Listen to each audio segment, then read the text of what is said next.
Thanks so much for being with us for another week. It's 2 weeks, really, and it's been a very special 2 weeks where so much more has got in place. My daughter and I had a wonderful time with our local GP, who's a believer, even prayed with us and has affirmed. He's been in contact with the local health people, and it's falling into place, even though it may be down the road. And then last night we met with our cardiologist, and he gave me the best summary of my situation is that basically my body is just running down. My body is just running down, and there's not the resistance to build it up. So I have to get used to the breathlessness. I'm sleeping 15 hours and I'm up 9. I managed 4 or 5 on special projects and keeping in touch with friends. Forgive me, however, if you've emailed me and not have an answer.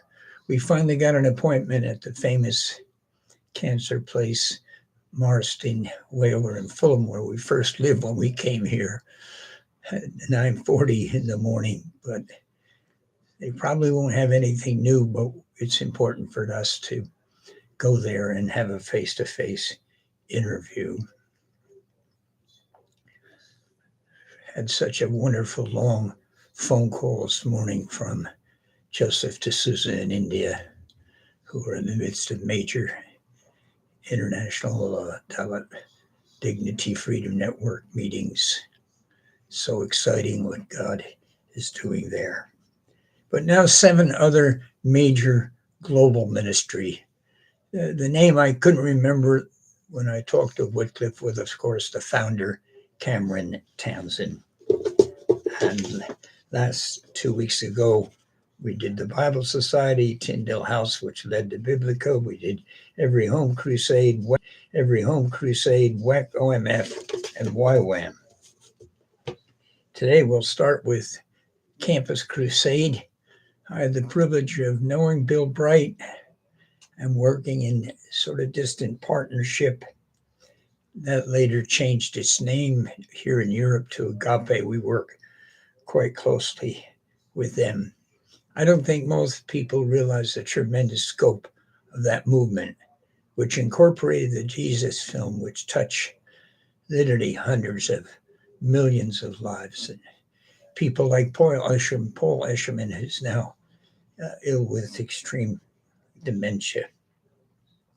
And then number 2 is IFES. What is IFES? Well, you probably in America know InterVarsity, the urban event, that's InterVarsity. In Britain, you would know UCCF, and different countries have different names. But it's the great evangelical student movement of the 50s and 60s. And one of our key partnership, we never tried to duplicate them, but one of our key partnerships here in UK and then around the world.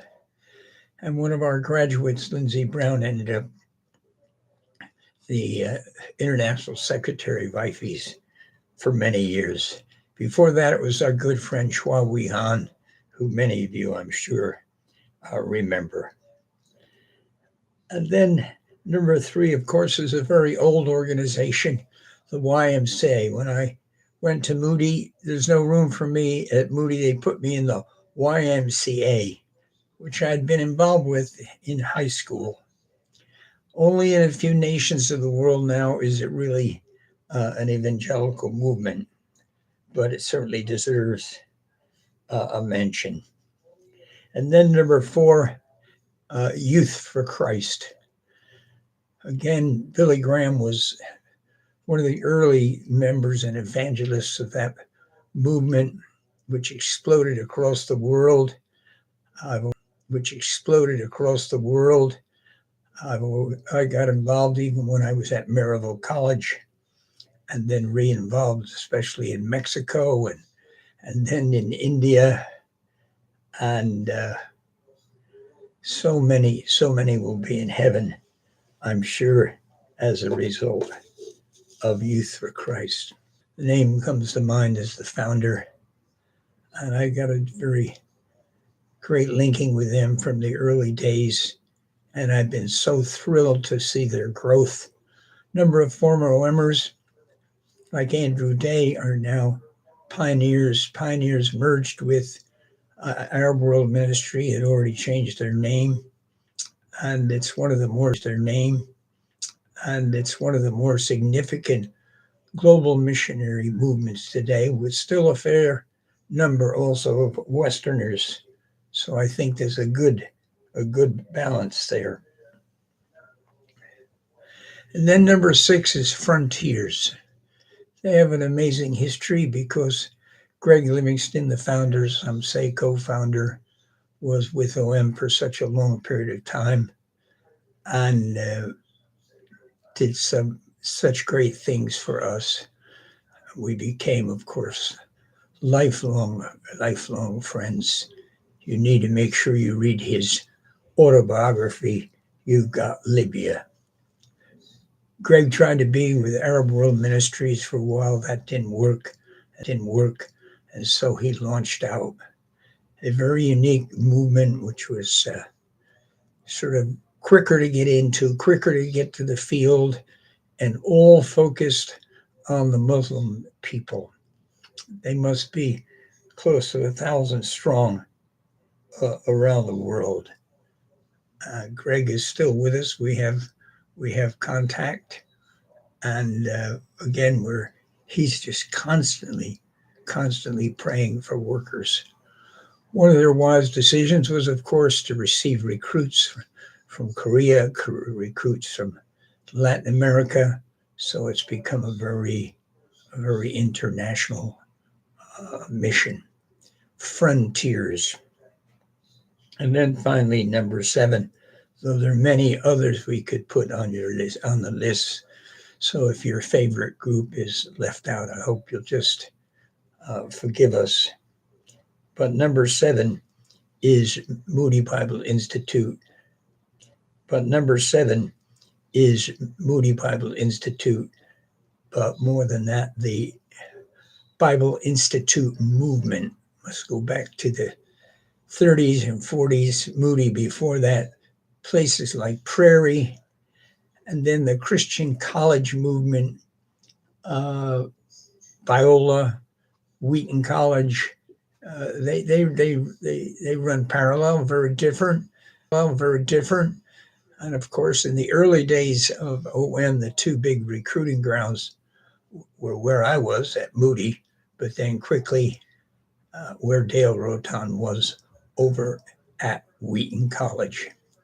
Again, I'm sure there are many other global organizations, and we highly esteem all the little, what Ralph Winter, that's another organization we could put on our list, the U.S. Center for World Missions. And I'm sure Ralph Winter, who said we need more little sandlot missions. Well, that's happened all over the world. Thousands of mission agencies. We're talking on a global scale. We're talking about Latin America, Africa, India, and no one has ever been able to really put all the facts together. Isn't that exciting? Doesn't that fill your heart with praise to the living God for what he's been doing, especially in the last 100 years, though he's been active all these years, maybe more invisible. And let's keep on doing what we can, especially praying for one another. God bless you.